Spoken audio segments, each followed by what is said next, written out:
नमस्कार दोस्तों, मैं हूं कृष्ण अर्बन नक्सल। दोस्तों, हम बात कर रहे हैं कि मैं किस तरह से श्रद्धालु से नास्तिक बना। तो मैं पहले बहुत श्रद्धालु बन गया था, निकला था नॉर्मल, सवाल करता था। फिर एक ऐसा भी स्टेज आया जहां पे मैं बहुत ही श्रद्धालु बन गया, इतना श्रद्धालु बन गया इनफैक्ट कि एक बार मैंने डैड से कहा कि डैड, मैं दुनिया को छोड़कर, यानी वो कहते हैं ना, जैसे बुद्ध भगवान ने रिनाउंस द वर्ल्ड कर दिया, तो मैं रिनाउंस द वर्ल्ड करूंगा, मैं दुनिया को छोड़ना चाहता हूं और मैं संन्यास लेना चाहता हूं वगैरह। और मेरे डैड, जो कि काफी रिलीजियस भी थे लेकिन रीजनेबल भी थे, उन्होंने एक से वाक्य कहा। मेरे डैड ऐसे बहुत एक सही समय पे सही वाक्य कह देते थे। तो उन्होंने कहा, कृष, God is for man, not man is for God. Religion is for man, not man is for religion. तो इस तरह से उन्होंने तर्क किया और वो तर्क बिल्कुल मेरे गले में उतर गया। हालांकि इमीडिएटली नहीं उतरा, मैं भी काफी उनसे आर्ग्यू करता था, लेकिन उन्होंने कहा, ये भगवान कंसेप्ट है और तुम कंसेप्ट के लिए दुनिया छोड़ देते हो तो ठीक नहीं करोगे। ये तुम वहम और भ्रम में चले जाओगे, ये तुम्हारा भ्रम है। और उन्होंने ये भी कन्विंस किया मुझे कि ये जो सन्यासी सारे जो हैं, वो कहते हैं कि हमने दुनिया छोड़ दिया, अब उनको भी कहीं ना कहीं मोनास्ट्री बना के रहना पड़ता है, कहीं ना कहीं वो आश्रम में रहते हैं, कहीं ना कहीं ग्रुप्स में रहते हैं। तो इनके भी सेक्स ड्राइव वगैरह हर चीज होता है। उनको स्वादिष्ट खाना चाहिए, आपस में पदवी के लिए लड़ते हैं, पोजीशन के लिए लड़ते हैं, मुझे महंत कहना चाहिए फलाना फलाना आश्रम का, और मेरी सीनियरिटी है वगैरह वगैरह, सब बहुत होता है उनका। तो मेरे डैड ने मुझे पॉइंट आउट किया, बोले, कोई सच में दुनिया नहीं छोड़ सकता है। दुनिया छोड़ने की प्रयास करते हैं, परिवार को छोड़ते हैं, परिवार को छोड़ते हैं, कहीं और जाके कहीं और दुनिया बसाते हैं, किसी और तरीके से दुनिया बसाते हैं, आश्रम की सीनियरिटी के चक्कर में चले जाते हैं। और कोशिश रहती है शायद उनकी कि वो ब्रह्मचर्य का पालन करे, लेकिन कहीं ना कहीं बहक भी जाते होंगे, या तो होमोसेक्सुअलिटी की तरफ चले जाते हैं, या फिर भक्तों की बीवी बेटियों से सेक्स ले लेते हैं, श्रद्धालु से सेक्स ले लेते हैं, या किसी तरह से किसी न किसी तरीके से वो अपने आप को सेटिस्फाई कर लेते हैं। कुछ नहीं तो हिला लेते हैं और मन में किसी के बारे में सोच लेते हैं। मतलब ये ब्रह्मचर्य तो नहीं है। जो भी होता है, एक सेक्स एक नेचुरल ड्राइव है, तुम उसको सप्रेस नहीं कर सकते हो। और जो लोग ये सोचते हैं कि वो नेचुरल ड्राइव को सप्रेस करके आई हैव मैरिड जीसस या I have married Lord Krishna, मेरे तो गिरधर गोपाल, दूसरा ना कोई, ये टाइप के जो लोग सोचते हैं। और मर्द भी कहते हैं कि मैं हरे कृष्णा मूवमेंट में कहते हैं ना कि हम भी गोपी हैं। जैसे बीजेपी वाले कहते हैं मैं भी चौकीदार, वैसे हरे कृष्णा मूवमेंट में कहते हैं मैं भी गोपी। तो हर इंसान गोपी। तो ये अल्टीमेटली कहीं ना कहीं किसी न किसी टाइप का परवर्जन को क्रिएट करता है। आपके दिमाग में गंदे अश्लील विचार आने ही आने हैं, और सीधी तरह से उसको फुलफिल करो, उसके बदले में आप टेढ़े रास्ते से फुलफिल करना चाहोगे। किसी न किसी तरीके से आपका दिमाग रास्ता निकाल लेगा, यानी आपके न चाहते हुए भी आपका दिमाग भ्रष्ट हो जाएगा। और ये बात मेरे गले में उतर गई। वो बोले, तुम किधर भी जाओ, तुम हिमालय पे जाओ, तुम हिमालय की चोटी में जाके बैठो, बर्फ में बैठो, फिर भी तुम्हारा दिमाग कहाँ घूमेगा? किस चीज पे घूमेगा? इंसानों पे घूमेगा, समाज पे घूमेगा। जहां पे लोग रहते हैं, बस्ती के बारे में सोचोगे, अपने पुराने घर के बारे में सोचोगे। उसमें से बाहर निकल के कहीं स्ट्रेटोस्फीयर में जाना, यह असंभव है। और दोस्तों, ये बात मैंने खुद अनुभव भी कर लिया, और ये मेरा अनुभव ऐसे रहा। दोस्तों, एक फिनोमिनन है जिसको लोग प्राप्त करने की कोशिश में रहते हैं, उसको कहते हैं रिलीजियस एक्सटेसी। तो सूफीज अपने तरीके से सूफियाना, यानी वो सूफियाना कलाम, गाना गाना, डांस करना, इस तरह से वो उस रिलीजियस एक्सपीरियंस या रिलीजियस एक्सटेसी को प्राप्त करने के चक्कर में रहते थे। ज़ेन मॉन्क्स, वो एक जो एनलाइटनमेंट का जो क्षण है, वो अमेजिंग क्षण है कि दिमाग की बत्ती सारी जल जाती है, ऑल बल्ब्स ऑन, सारी बत्तियां चालू। वो जो एक्सपीरियंस है, तो उसका एक इंग्लिश में नाम है लेकिन मैं भूल गया हूं, लेकिन हम इसे रिलीजियस एक्सटेसी कह सकते हैं या रिलीजियस एक्सपीरियंस कह सकते हैं, जिसको ज़ेन के माध्यम से चलाने की कोशिश रहती है। हमेशा वो यही प्रयास में रहते हैं। तो फॉर एग्जाम्पल ज़ेन के स्टोरीज रहते हैं, what is the sound of, या जिसको कोआन कहते हैं, what is the sound of one hand clapping. तो ये एक ज़ेन कोआन है और कहा जाता है कि तुम इस ज़ेन कोआन को लेके सोचो, मेडिटेट करो, ध्यान लगाओ, और जिस दिन तुमको वो बात समझ में आ जाएगी तो तुम्हारा दिमाग का बत्ती चालू हो जाएगा, सब ऑन हो जाएगा और तुमको एनलाइटनमेंट मिलेगा। You will see Buddha, you will become the Buddha, तुम बुद्धा बन जाओगे। तो ये बुद्धा बनने के प्रयास में रहते हैं। मैं भी बुद्धा बनने के प्रयास में रहता था। और आई मीन लोग मेरे साथ डिस्प्यूट कर सकते हैं कि कृष्ण तुम्हारा एक्सपीरियंस सही एक्सपीरियंस नहीं था, सच्चा एक्सपीरियंस नहीं था, लेकिन मैं कहता हूं कि मुझे वो एक्सपीरियंस हुआ। मैंने उस शराब की जाम से एक घुट तो पिया, शायद पूरा जाम न पिया हो, लेकिन एक बड़ा घुट तो मैंने पिया है, ये मैं कहूंगा। अब कोई और कह सकता है नहीं कृष्ण ये नहीं है, तुमने जो एक्सपीरियंस किया वो रिलीजियस एक्सपीरियंस नहीं था, ठीक है, हो सकता है।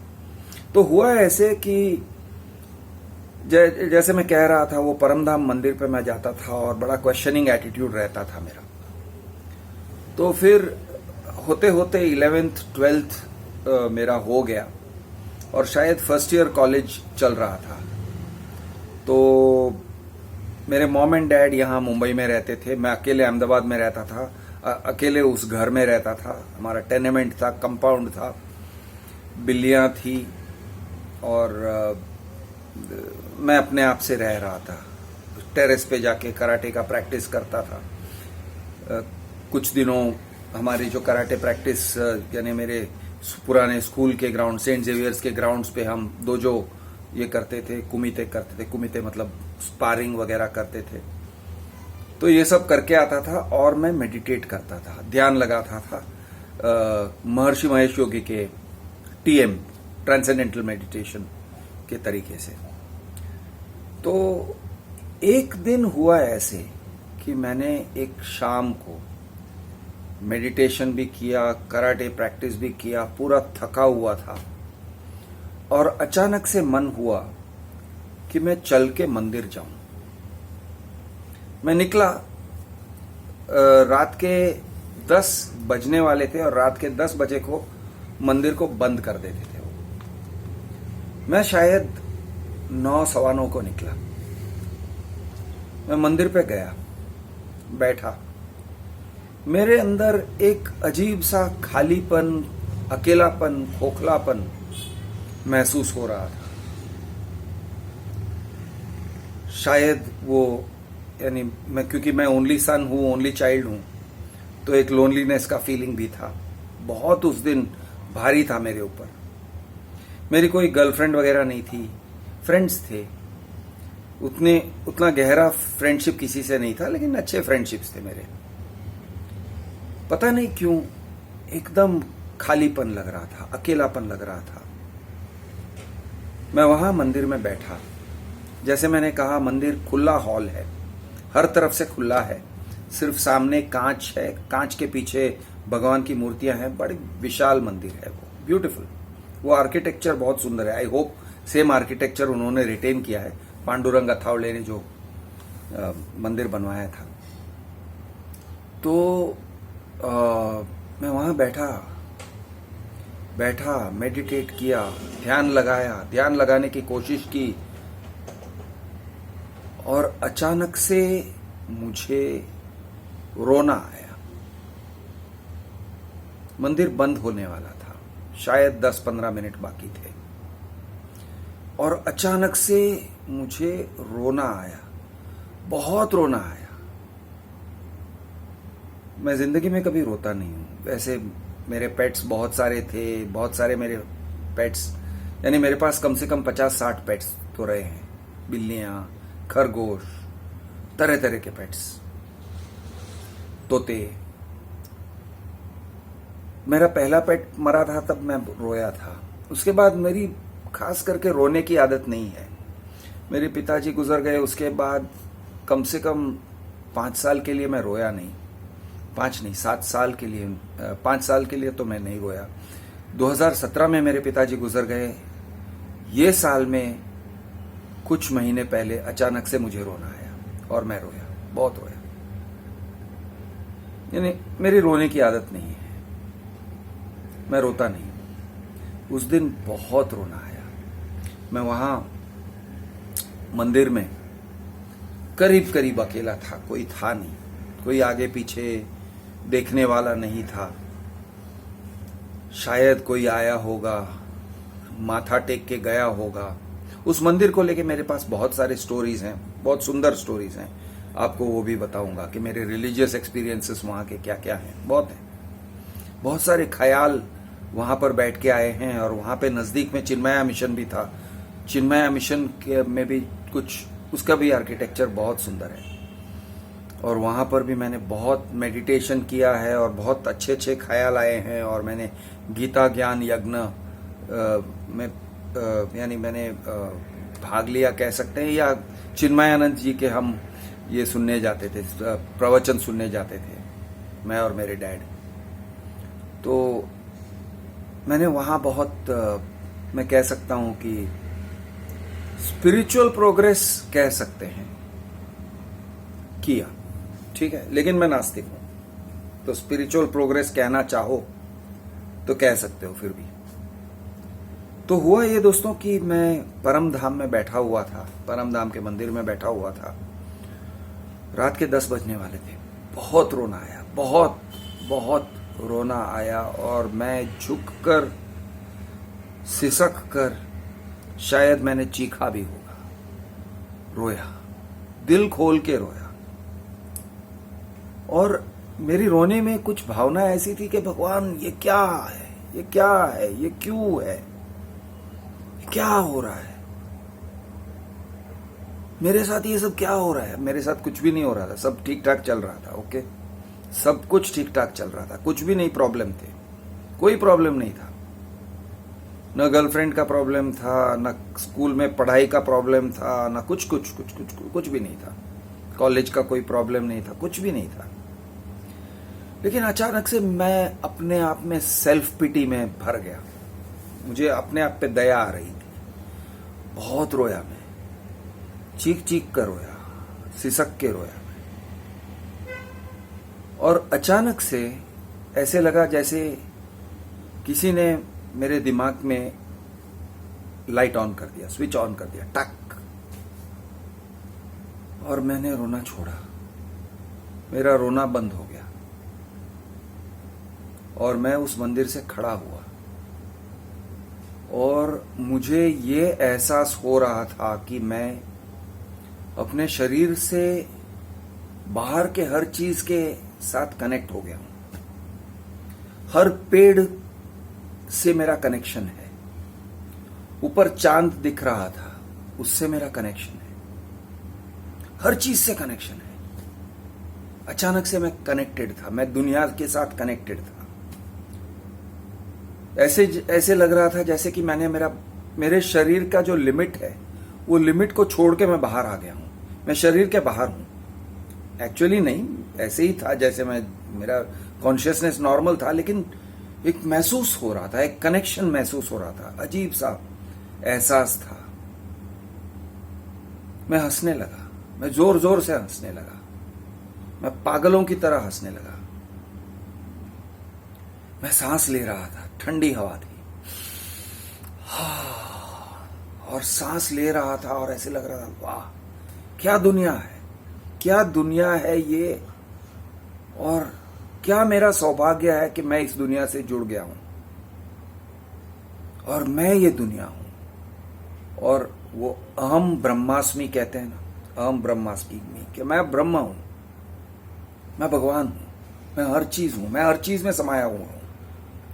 वो एहसास हुआ। वो एहसास को कोई डिस्क्राइब नहीं कर सकता है, वो फीलिंग को कोई भी डिस्क्राइब नहीं कर सकता है। It is almost impossible to describe. लेकिन क्लोजेस्ट डिस्क्रिप्शन ये कह सकते हो कि आप हर चीज से कनेक्टेड फील करते हो, अपने आप को हर चीज से, चीज में देखते हो, हर पेड़ में देखते हो, हर चीज में, यानी आते जाते व्हीकल्स में देखोगे, आते जाते लोगों में देखोगे, हर कुत्ते में, हर बिल्ली में, हर इंसान में, पत्थर पे, रास्ते में, दीवालों में, घर में, हर चीज में अपने आप को देखते हो। वो एक एहसास है अपना। It's an expansion of your self. It is, मैं कहूंगा, it is an explosive expansion of your self, यानी एक्सप्लोड हो गए, हुआ डम, बाहर निकल गए अपने बदन से बाहर, अपने शरीर से बाहर। ये एक्सपीरियंस हुआ, एकदम शराब जैसा एक्सपीरियंस था, या नशे जैसा एक्सपीरियंस। और बाय द वे, मैंने कभी नशा किया नहीं था, न शराब पिया था। मैं शराब वाली बात बाद में मैं आपको समझाता हूं, लेकिन मैंने तभी तक तो कोई शराब भी नहीं टच किया था।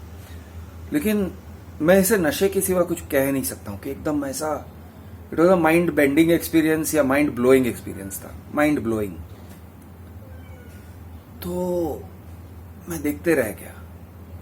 मैं घर चला, गा रहा था, हरिओम नमो नारायणा, ओम नमो नारायणा, यू नो, ऐसे हरिओम नमो नारायणा, ओम नमो नारायणा, ओम नमो नारायणा, हरिओम नमो नारायणा, ओम नमो नारायणा। तो इस तरह से मैं गाते गाते चल रहा था रास्ते में। ठंडी हवा थी, अहमदाबाद का कि ठंडी हवा। रोना आ रहा था, हंसना आ रहा था, लेकिन हंसना आ रहा था। एक्सपांसिव फीलिंग था। मैं घर पहुंचा। मैंने अब जाके अपने मुंह को आईने में देखा, था तो वही, लेकिन ऐसे लग रहा था कि मैंने पुनर्जन्म लिया है। और मुझे चाहिए था, मैं चाहता था, मेरे बाल भी बड़े बड़े बाल थे, दाढ़ी थी, ऐसे बाहर निकली हुई दाढ़ी थी। मैं चाहता था कि मेरे पुनर्जन्म के लिए मैं कुछ करूं। मुझे पुनर्जन्म का एहसास हो रहा था। I was born again. ये बॉर्न अगेन का experience, by the way, Christians का जो क्रिस्टनिंग कहते हैं ना, बॉर्न अगेन का, कि पानी के अंदर डुबकी मरवा के निकालते हैं, उसका लॉजिक मेरे हिसाब से इसी से लगा हुआ होता है, इस फिनोमिनन से है कि you have to become born again in God. तो मैंने रेजर लिया, मेरे पास वो दाढ़ी करने वाला छोटा सा रेजर था, लेकिन उसी रेजर से मैंने अपना बाल का मुंडन करना शुरू किया। बहुत क्लमजी प्रोसेस था, रेजर भी ठीक से शार्प नहीं था। बहुत मेहनत किया, बाल, लंबे लंबे बाल बीच बीच में छूट जाते थे। बार बार मैंने साफ किया, और शायद रात के 2 या 3 बजे तक मैं मुंडन कर रहा था। बहुत अच्छा लगा, मुझे लगा मेरा पुनर्जन्म हो गया है। 1 आध घंटे के लिए सोया, 1 या 2 घंटों के लिए सोया, 2 या 3 बजे को सोया, शायद 4 बजे। अब मुझे मेरे डैड एंड मॉम ने बताया नहीं था कि वो आने वाले हैं। वो कभी कभी आ जाया करते थे, मुंबई में रहते थे। मेरा डैड का ट्रांसफर हो गया था, या प्रमोशन एंड ट्रांसफर हो गया था, वो मुंबई में रहा करते थे। मॉम कभी मेरे साथ, कभी उनके साथ रहती थी, कभी मुंबई में रहती थी, ज्यादातर मुंबई में रहती थी, और कभी कभी अहमदाबाद आ जाया करती थी। उस दिन डैड एंड मॉम दोनों आए। सुबह 6:30-7 बजे, अर्ली मॉर्निंग, उन्होंने दरवाजा खटखटाया। मैंने दरवाजा खोला। दे वर शॉक्ड, पूरा टकला, मुंडन करके। डैड ने कहा, क्या हुआ? मैंने कहा, यार डैड, मैं कह नहीं सकता हूं कि मैं कितना खुश हूं। मैं पागलों की तरह खुश हूं। मैंने ईश्वर को देख लिया है, मैंने ईश्वर को पा लिया है, जान लिया नहीं, पा लिया है। ईश्वर में मैं समा गया हूं, ईश्वर मुझ में समा गए हैं। ये माइंडसेट में मैं था, और ये माइंडसेट मैंने उसके बाद 15-20 दिनों के बाद फिर से मुंडन किया। शायद 3-4 महीनों के लिए मैं मुंडन करता रहा। कॉलेज भी जाता था, कॉलेज में मेरे दोस्त अजीब लुक देते थे, लड़कियां अजीब लुक देती थी, लेकिन मैं अपनी धुन में था, मैं खुश था, मैं मस्त था। वो मस्त था, वो मस्ती का जो एहसास है, एकदम फ्री। ऐसे लगा यार मैंने दुनिया को हासिल कर लिया है, मैंने सब कुछ हासिल कर लिया है। और मेरा मन में ये था कि मैं इस रियलाइजेशन को, इस एनलाइटनमेंट को छोड़ना नहीं चाहता हूं। मैं उसको पकड़ के रखना चाहता हूं। ये खंबा है, और इस खंबे को मैंने अंधेरे में, यानी अंधेरे में एक अंधा है, वो इधर उधर घूम रहा है, भटक रहा है, और अचानक से उसे कोई चीज मिल जाती है। अंधा है वो, अब अंधेरे में उसको मिल गई, अब वो उसको छोड़ना नहीं चाहता है, क्योंकि वो कहता है मैं खो जाऊंगा। इसको मैंने पकड़ लिया है, अब मैं छोड़ना नहीं चाहता हूं, किसी भी सूरत में छोड़ना नहीं चाहता हूं। तो इस स्टेट ऑफ माइंड में मैं शायद 4-5 महीने तक रहा। मुझे एग्जैक्टली तो याद नहीं है, लेकिन 4-5 महीनों तक ऐसे हैप्पी इडियट, रिलीजियस इडियट, दुनिया में सब कुछ एक है, यानी मैं विश्व गुरु हूं उस तरह से अजीब एहसास था। लेकिन दुनिया दुनिया है, दुनिया आपके अंदर प्रवेश कर लेती है, और दुनिया ने धीरे धीरे धीरे धीरे वापस मेरे अंदर प्रवेश कर ही लिया। और ये जो फीलिंग था वो धीरे धीरे फेड हुआ। अब वो फीलिंग का याद रहता है। आपको याद है कि आपने क्या देखा है? जैसे आप नशे में हो तो आप जो देखते हो उसका याद रह जाता है ना, याद रह जाता है, लेकिन नशा चला जाता है। तो इस तरह से मैंने बहुत कोशिश किया उस नशे को पकड़ के रहूं, लेकिन वो नशा धीरे धीरे चला गया।